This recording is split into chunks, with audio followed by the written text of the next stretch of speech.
Look, I know you all want me to do it, but I refuse to sing that song for you all, okay? Fly me to the moon.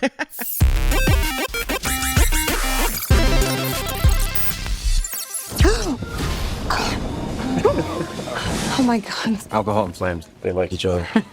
Cold days. Kelly Jones. All right, Fly Me to the Moon. Please don't tell me I sang the song in my intro. Don't do that, Austin. Note to self. I didn't think this movie existed. Even walking up and getting my ticket, I just said it looks and feels like a fake movie. I don't know what it is about it. Is it the marketing? Is it just the cast so random? Channing Tatum, Scarlett Johansson. On the bright side, though, going in, I'm like, it feels like a movie that we just don't get a lot of anymore. Hopefully, it's a charming and heartwarming good time, and it provides a memorable story. Now, I will say, I'm already starting to kind of forget the movie itself because there are so many cliche things along the way. That being said, it's actually a high level of charming with really good chemistry. A lot of people have been saying this is a pure rom-com, and I don't know if I would fully commit to calling it a rom-com because it's a nice adventure apart from that. But when Tatum and Johansson are on screen, they have really good chemistry.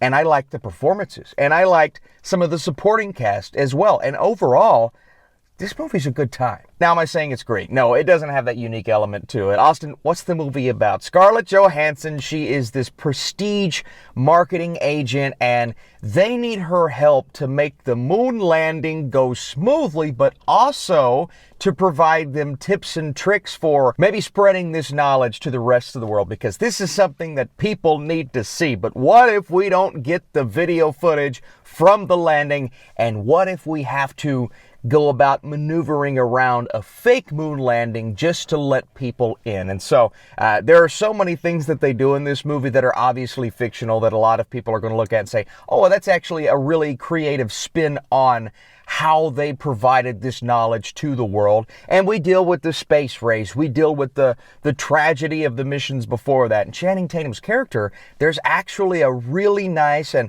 somewhat gripping at times backstory that allows him to be a little more emotionally vulnerable than maybe I expected. And, you know, part of me thinks the movie tends to focus more on that and more on the ins and outs of nailing this moon landing than it actually does the romance. And there were parts of the film that just didn't have the right balance between the 2 or 3 genres that it was trying to sift through. But it is one of those crowd-pleasing experiences that, while, you know, the story's not that memorable and the characters aren't the best we've ever seen, that will provide a lot of people just a good time across the board. And it's one that I could sit and complain about 4 days. It's like, why was the character written this way? Why is this so cheesy? Why is this so cliche? Why does the music cue kick in at this moment that just, you know, doesn't quite work with the tone that they're going for? You have director Greg Berlanti, who did Love, Simon. Yeah, the chemistry is not on that level. And while it is just a smooth experience from top to bottom, the tonal shifts will be a little jarring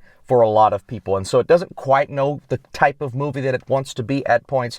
But then again, it does wear its heart on its sleeve, and not a lot of movies do that nowadays, especially one dealing with the space race while simultaneously telling a love story. That's random. Before I score it, here are my final thoughts. Again, I just didn't know what to feel with this one. I had no clue it was going to be as charming and as warm and just smooth as it actually was. Just an easy ride from start to finish. Not that I'm going to sit here for the next couple of hours and think about all of the crazy moments. Wow, Fly Me to the Moon blew me away. It's been a few hours. I'm already starting to forget the story, but that doesn't take away from the charm that I had while watching, and it's just one that's going to put a smile on your face. It feels like an early 2000s movie that we just don't get much of anymore, and surprisingly, Tatum and Johansson, they're perfect for these characters. So before I give you my score, first off, my little arm thing's broken, so I gotta fix that. That's why I'm doing this. If it's awkward, let me know. I promise it's temporary. I'm sorry. We may discuss this on the Movie Mode podcast, but probably just long legs. If you enjoyed this review, though, drop a like. I mean, if you want to support the channel, but if you don't, it's cool. I don't need to be supported.